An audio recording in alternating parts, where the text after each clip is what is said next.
सभी को नमस्कार। आज हम संस्कृत के 11वीं कक्षा के 9वें पाठ वस्त्र विक्रिया का अध्ययन करेंगे। यह पाठ पंडित मथुरा प्रसाद दीक्षित के भारत विजय नाटक से लिया गया है। इसमें बताया गया है कि जब शाहजहाँ की पुत्री बीमार हुई तो अंग्रेज़ यहाँ पर आए, उन्होंने उसकी पुत्री का इलाज किया। उसके बाद उन्होंने यहाँ पर व्यापार करने के लिए अनुमति मांगी और प्रमाण पत्र मांगा। तो प्रमाण पत्र देने के बाद उन्होंने यहाँ पर सबसे पहले जो हमारा बंगाल में, क्योंकि वो आए थे यहाँ सबसे पहले, तो वहाँ पर सबसे बड़ा वस्त्र उद्योग था।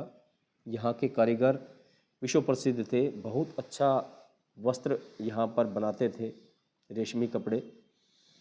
तो उन्होंने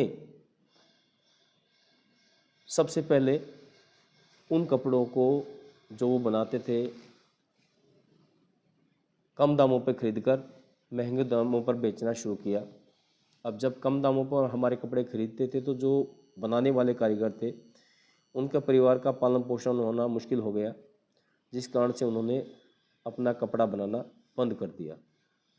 यही सब इस पाठ के द्वारा बताया गया है कि किस प्रकार से अंग्रेज़ों ने भारतीयों पर अन्याय करने शुरू किए थे।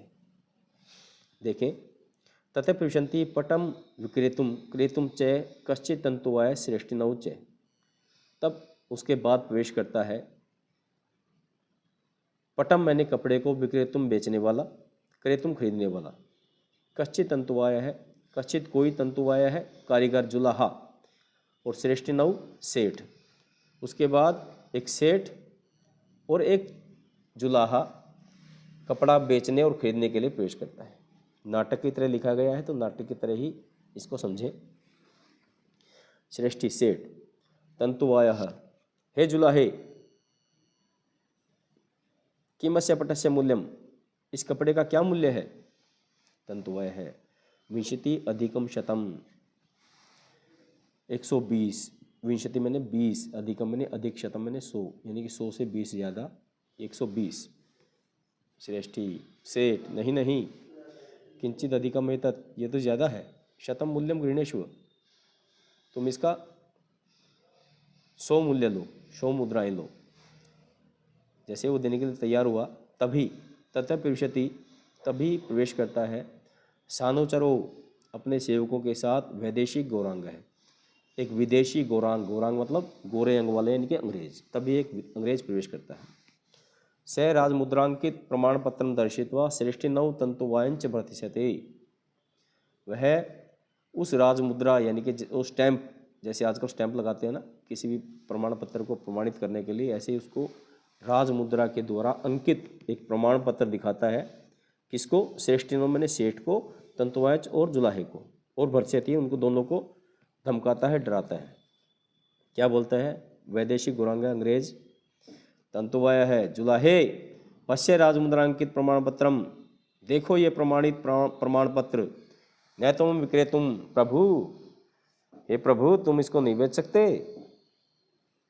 तंतुवाय है तर्हि किम अहम एनम पटम कुर्याम, तो मैं इस कपड़े का क्या करूँगा? पटम कपड़ा होता है, किम क्या, अहम मैं, एनम इस, मैं इस कपड़े का क्या करूँगा? तर्हि तो, तब मैं इस कपड़े का क्या करूँगा? कुर्याम मैंने करूँगा।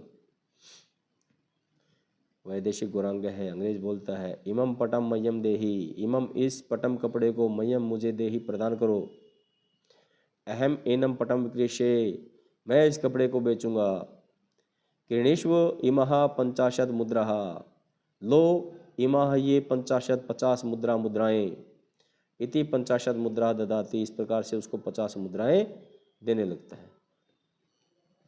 तंतुवाय है जुलाहा बोलता है साश्चर्यम, आश्चर्य के साथ, पश्चन देखते हुए, किमिदम विधेयते, ये आप क्या कर रहे हैं? कथम एतेन मम कुटुंबस्य भरण पोषणे भविष्यत है, इतने से मेरे परिवार का गुजारा कैसे होगा?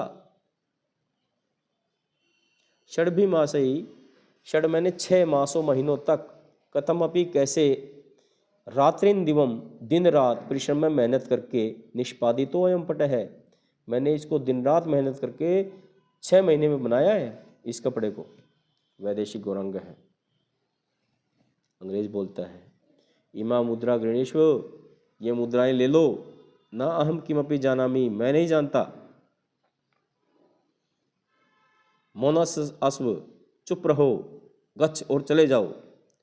अपरंच पटम निर्माय, दूसरा कपड़ा बनाकर मत समीपम एव आनीय, मेरे पास ही लेकर आना है बेचने के लिए। युष्मत् कुटुंबस्य रक्षायै न प्रतिज्ञा कृता मया, युष्मत तुम्हारे कुटुंब परिवार की रक्षायै, रक्षा के लिए न नहीं, प्रतिज्ञा कसम कृता ली है, मैंने तुम्हारे परिवार की जिम्मेदारी नहीं ली, या हमारी भाषा में कहें तो तुम्हारे परिवार की रक्षा के लिए मैंने ठेका नहीं उठा रखा। कथम रक्षा भवेत, कैसे रक्षा होगी। एतत्त्वम जानी ही, ये तुम जानो। व्रज अधुना, अब निकल जाओ। व्रज मैंने चले जाओ, अधुना अब। स मुद्रा न गृणाति, लेकिन वह गुस्से में मुद्रा उन पैसों को न गृणाति, नहीं लेता है। अथ अपरं तत्नुवाय, तभी दूसरा जुलाहा पट विक्रयार्थम, कपड़ा बेचने के लिए प्रवेश करता है। पट क्रयार्थम, और कपड़ा खरीदने के लिए श्रेष्ठिनम लक्ष्यति, उस सेठ की तरफ इशारा करता है। तो ये हमारा पहला स्टैंजा था, पैरा था। इसको आप अच्छे से समझने की कोशिश करेंगे और इसके कठिन शब्दों का अध्ययन करेंगे ताकि पाठ को समझने में कोई दिक्कत ना हो, और इसके प्रश्नोत्तर करने का प्रयास करेंगे।